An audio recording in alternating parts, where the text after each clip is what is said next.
Adnan! Hey! So good to see you. See you too. Yeah. What I'm going to do is I'm going to clear this.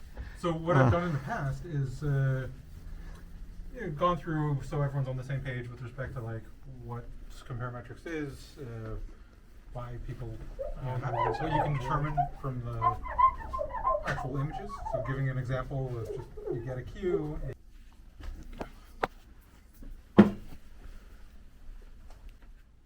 So I'm here with Adnan. Adnan's going to give us a guest lecture. And Adnan's a super genius. You know, he built a cathode ray oscillograph when he was like 12 years old with an old vacuum pump and glass tube and some phosphor from a broken fluorescent light. You know, got the electron beam working. He's done all kinds of really super things. He's one of these absolute genius, modern day Leonardo da Vinci kind of guys. So you guys are going to really enjoy this lecture. So he's going to talk about comparametric equations, comparametrics, and the link between comparametric equations and quantum field theory.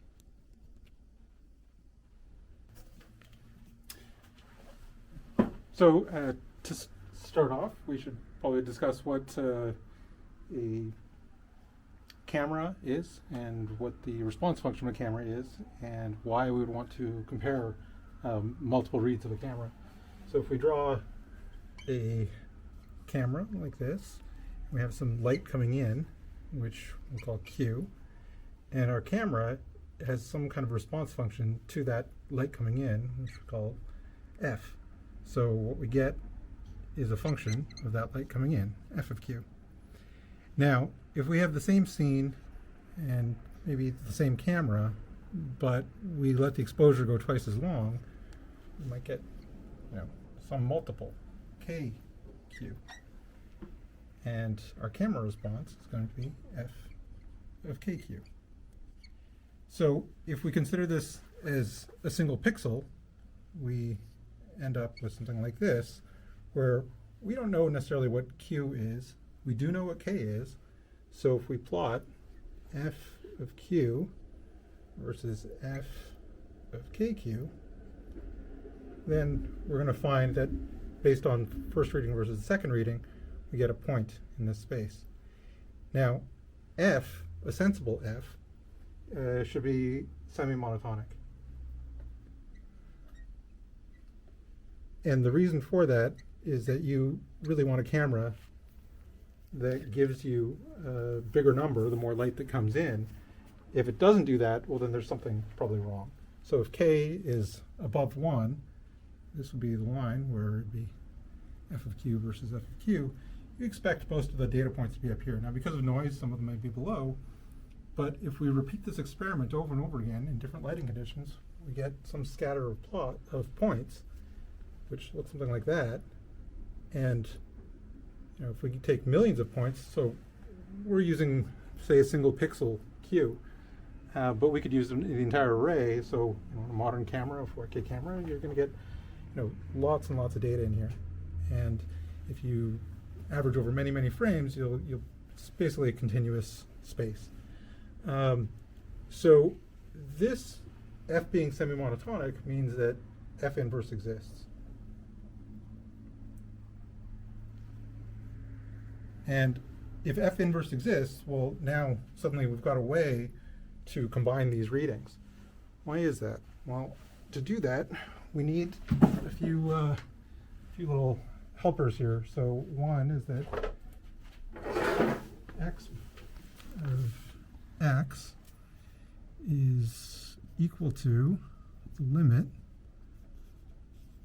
of n going to infinity of 1 plus 1 over x to the power n. Now, this comes out of the binomial theorem combined with the Taylor series. You can easily derive this little expression. What we're going to do with this is basically come up with a way to solve what a comparametric equation is. So just keep that on the side, and we'll first write out what the scenario is that we're dealing with. We've got a k, and we can apply, we've got q, and we can apply k to it, and we get kq. And we can take the same q, and we can apply f to it, and we get f of q. And now we can take f of q, and we can apply this thing called g, which we're about to describe. At the same time, we can take this k of q and also apply f, same f that we had. And so here we have g of f. So this g is intimately related to our k, and so we're going to denote that with a k there. This diagram describes what's happening in this plot here. This curve, we can call that g, and g exists as a function of f. So instead of writing f of q here, we can just write f. For a given response that we get over here, if we take the same exposure, the same subject matter with a greater exposure, we're going to get this gk of f. So this relationship is also described in this diagram here. Now, that begs the question of, well, what do we do if we're given some kind of f is known, and we want g of k, or in the opposite case, g of k is known, and we want f. So g of k we can more or less measure empirically. How do we get g of k? Well, we take a whole bunch of photos and we plot what the response is from one versus the other, and then we can look at this curve, and we can either use the curve as it is, or we can come up with some kind of analytical regression or something like that to get an expression for g.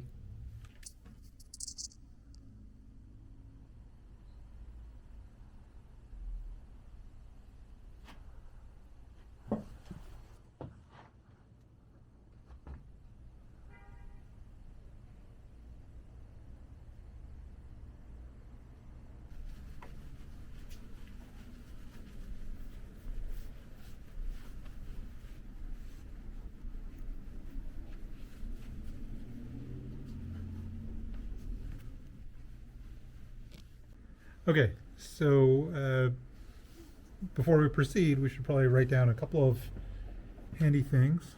So the binomial. So just write down an expression for the theorem. Okay. Binomial theorem. So 1 plus x to the n equal to sum k equals 0 to n choose k, and x to the k. Okay, so that's fine. And the other handy thing is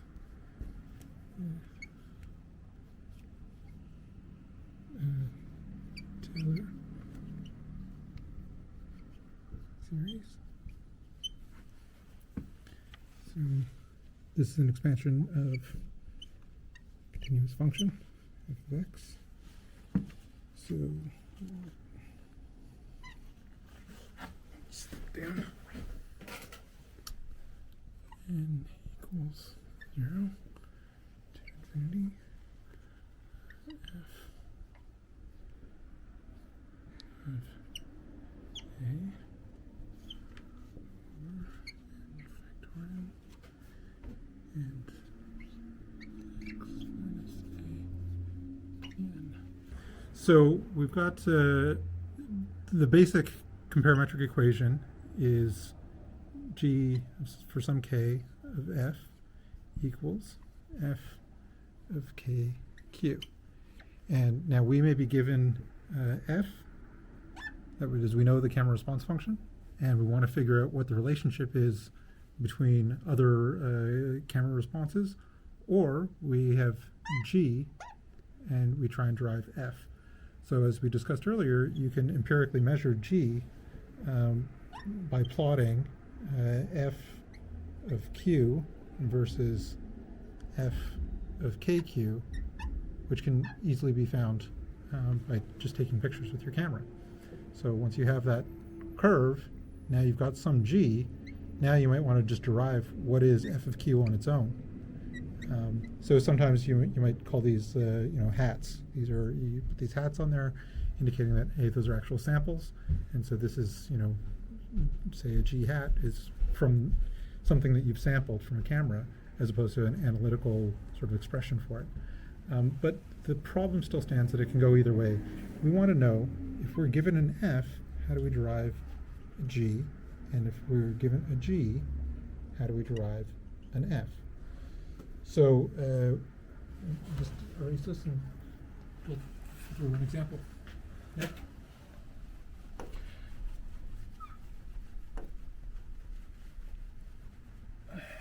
So an example going in one direction would be you've got f of q is given as alpha plus beta q to the gamma. And okay, so we've got f of q equals alpha plus beta q to the gamma, and now we want to say, okay, well, given that, what's gk of f? And that, of course, equals f of kq. So that is going to be alpha plus beta kq gamma, and that is going to be equal to k to the gamma alpha plus beta q to the gamma plus alpha k to the gamma. So what we've done here is we've rewritten this expression so that we've got an expression inside of it which matches our original f of q here. So you can see here we're looking for how to expand this out in a way that we can substitute back in f and get rid of all these q's. So we now have, I'm going to bring the constant first because it's sort of like a linear expression, alpha 1 minus k to the gamma. So that's your offset, and then plus k to the gamma f, and that's your slope. Okay, so we've successfully gone from an f of q to a gk of f. And you'll notice that the final expression doesn't involve q at all. It only describes the relationship with respect to this k, which is the change in exposure. So that's one example of forming a comparametric equation. So this is really the sort of question is, given this g, what's the f in general? So now that is a more difficult problem. And to motivate that, well, we could try and reverse this, but we'll use a different example to see what the challenge is here. So if we said that g is equal to k to the gamma of f, well then how do we get a solution to that? How do we get, we want an expression for f of q. Well, this implies that f of kq is equal to k to the gamma of some f of kq, but what does that mean? Well, looking at this expression, I think, okay, well, I know that this quantity, this is an extra k. this quantity here is doing something inside of here that has to give me this relationship. And so I can just try different things. I can say, okay, well, what if f of q is equal to q to the gamma? Well, if that's true, then I can just write down f of kq. This is just a trial. And f of kq gives me k to the gamma, q to the gamma, which equals k to the gamma f. Okay, so I've found this. But I only found it by a trial solution. Didn't actually work it out. I looked at the form of it and thought, hey, what would fit well in there? So we want to make this systematic. We want to find a way to, given a g, calculate what our f is. And there is a relationship there, but we're going to see how to do that now.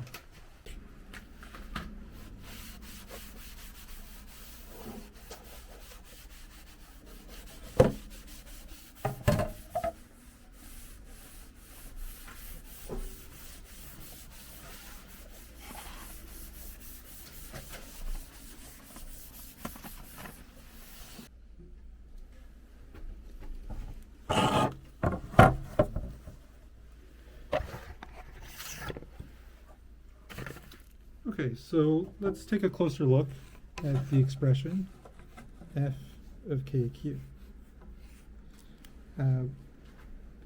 If we want to scale this by k, well, we might first consider scaling it by a small number. So k right now could be absolutely any number, but let's consider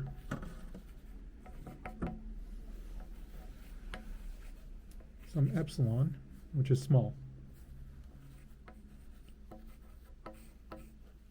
Then if we want to write a scaling by that epsilon, you'd have f of 1 plus epsilon times q.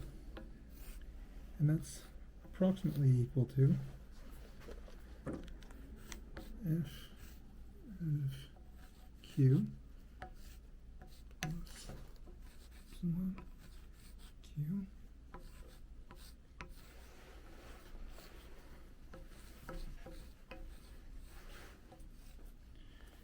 Okay, so this is the first order Taylor series, and this is an infinitesimal scaling. So if we want to scale by a bigger number, then we might consider trying to do this over and over again. So if we consider e to the lambda times q, how can we apply this over and over again? Well, we get limit as n goes to infinity of 1 plus lambda over n to the power n times q. So this is scaling of q.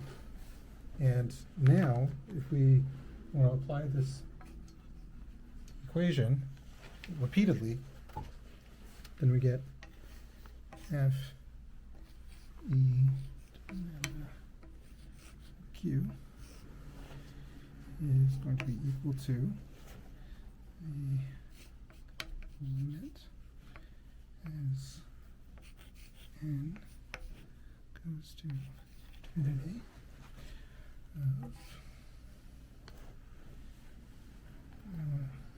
1 plus lambda over n, and now that's q d dq f of q. Okay, so because this is the same form as this, you can see what's happened to our lambda. If we incorporate these terms into the lambda term, well, then we can also write that in a simpler form.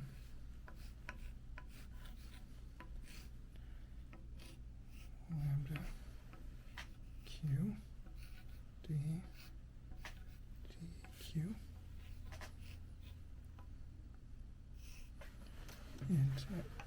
Dropped an N there.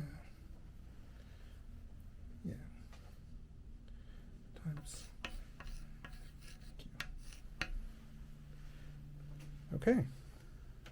So now we want to take this and put it in the form we originally had with a k. So basically, if you choose k, I'll just write on the side here. If I choose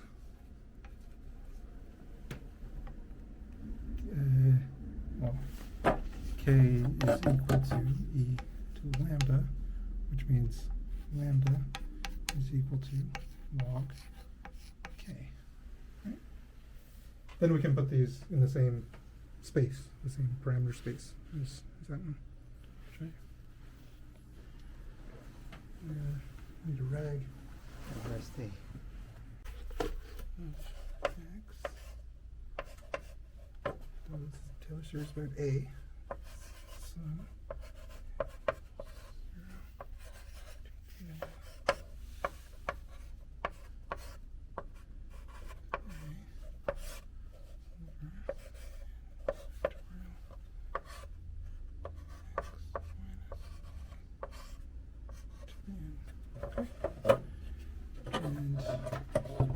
these are just a couple of side notes here.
So, okay, so let's just write where we're at. We have e to the gamma, to the lambda q, and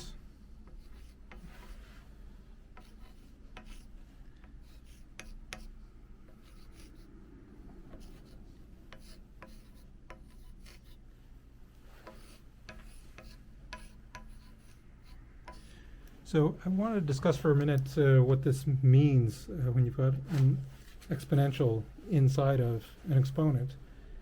This isn't something you might have seen before, maybe you have, but what it means is, well, you go back to the definition of what an exponential is, and you can sort of say, okay, well, we can use this Taylor series to define a meaning for this quantity. So if we wanted to scale by k, we can, based on our last discussion of this, we can take this gamma equals log k, and then we can write down what this thing is doing to this function as its own operator. So we call it the scaling operator with respect to k. So that's the exponential of log k, and it's q d dq. Oh. So this this quantity forms a sort of a function, a generalized function, that accepts one function and returns another function. So the way this thing operates, sk, is that if I apply it, I might have sk of f of x, and that is going to be the same thing as having f of kx. So this is just a general operator. And if we want to write out what sk is in terms of a series, well, then we have sk is going to be equal to the sum from n equals 0 to infinity of log k to the n over n factorial q dq to the n. So this relies on the formal definition of what an exponential is. You can see it's the same series as you normally have, but I've just written it out, so there's no exponential in this expression. Now, given that we have a scaling operator, the question arises, well, how do we unscale? You know, if we've applied this thing, well, how do we unapply it? And the answer is quite simple. If we have sk of f x is equal to f of kx, well, we can apply something to both sides to undo that. So we apply s of 1 over k, sk f x, and on this side we get f 1 over k, k x, which equals f of x. So that implies sk inverse is defined as s1 over k. Okay, well, now we can directly apply that to our problem. We can take any gk of f, and if we want to figure out what f is, well, this is equal to f of kq. So if I just apply the inverse of that, I get s1 over k g k of f, then that has to be equal to f of q. Now, this equation looks very simple, nice solution. However, it involves taking an infinite series and an infinite number of derivatives. So that becomes a challenge in itself. Now, it turns out that with some judicious use of approximations, you can actually get an exact analytical answer.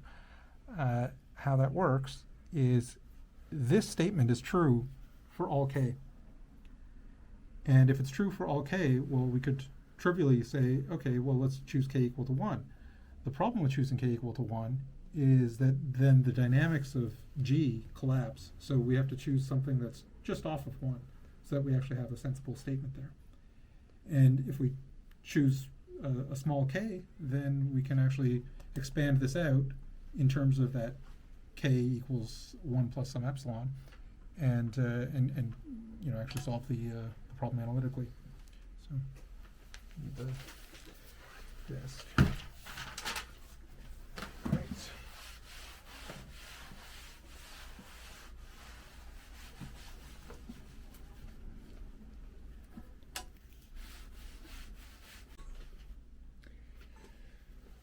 So the statement that we have right now is f of q is equal to the scaling operator applied with the 1 over k to g of k to f of q. So in the problem that we're facing, we're given an expression for this that implies an f. There's no q necessarily, but we want to get an explicit expression for f of q.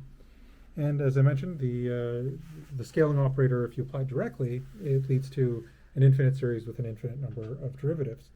So we're going to take the approach of taking k close to 1. So k, remember, the identity element of the multiplicative group is 1. So we want something that's close to that. So we have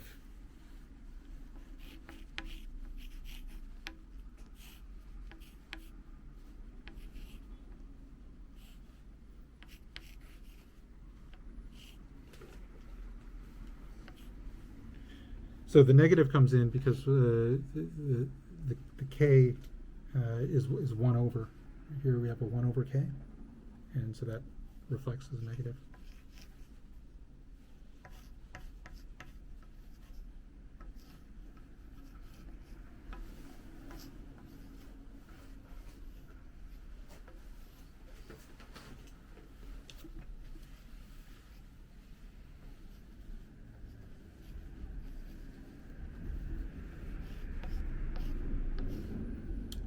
So now we've written a formal expression for what f of q is, and we're going to expand this to the first order using a Taylor series. So, can you see? Yeah, exactly. So to the first order, we get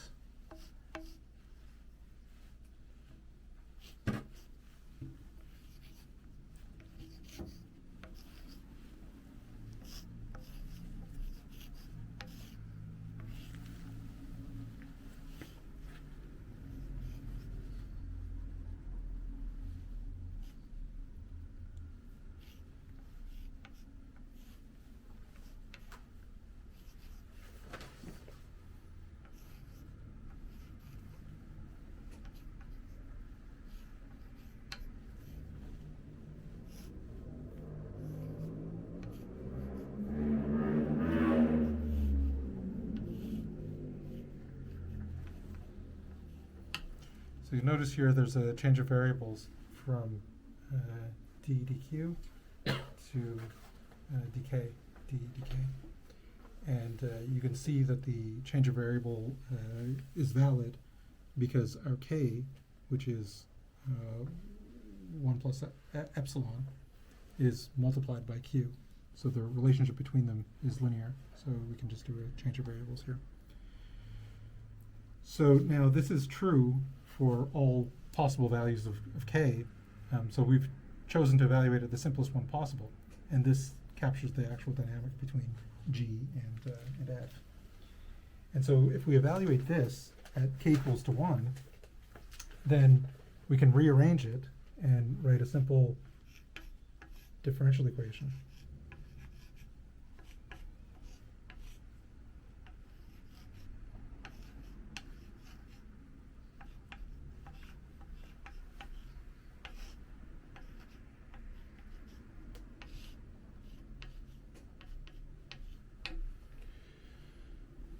So this equation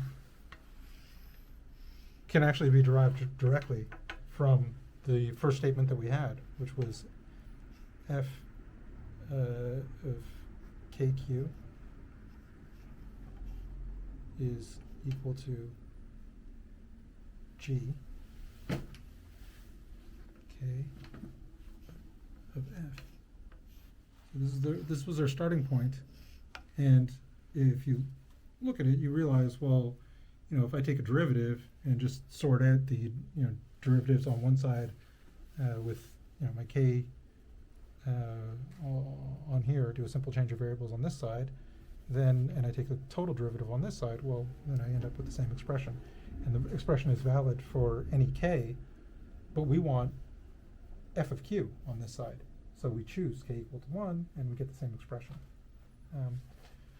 So this gives us a tool to solve any comparametric equation that's given in an analytical form. And if you don't have an analytical form, you could still solve the ODE through numerical methods.